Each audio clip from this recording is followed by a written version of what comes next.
like getting holes in them because of it. So it's very important. When we have too much stress, you know what happens? Creates acid in the body, and thus we see calcium just leach out of the body. Hormone imbalance, that will cause it to happen oftentimes also. If we're not active, if we have inactivity, which is one of the other major challenges that we're seeing in this country, no weight-bearing exercise, we're not going to be able to build bone mineral density. It is so critical. We have to have it. We eat a lot of foods that we think are good for us, but in fact, they're actually depleted. They're from depleted soils, so we really have to be selective, try to go organic. When we don't get enough sunshine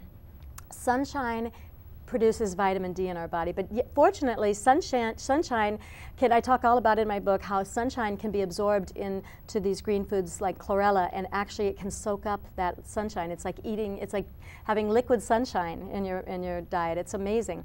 And then of course we want to make sure that we have stay away from bone depleting medications. A lot of people in this country rely on medications just to get through their day, and what's happening is it's leaching the calcium out of our body. So it's a big crisis that we're seeing.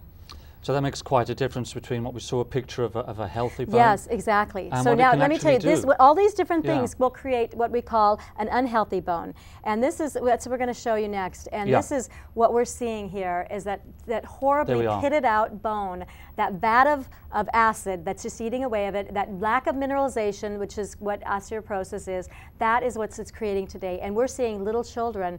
We're seeing, I'm just appalled at what we're seeing with children. 50% increase in overall bone breaks in young girls. We see young boys, 36% increase in the last few years in bone breaks. But the one I think is one of the most disturbing is the one that is these young children, like young toddlers, they're breaking like a piece of chalk. Ouch. And this is the kind of bone break they're getting because it's hard to grow that bone back together and not have it break again because of the poor sources of calcium that we are ingesting today.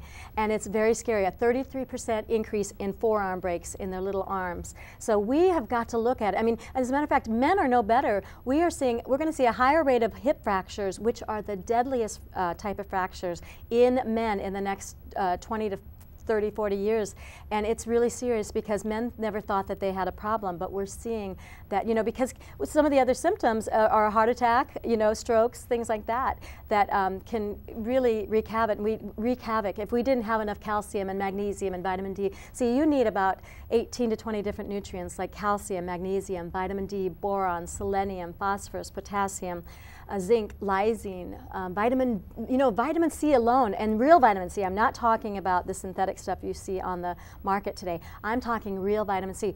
All these things coming from foods is so critical.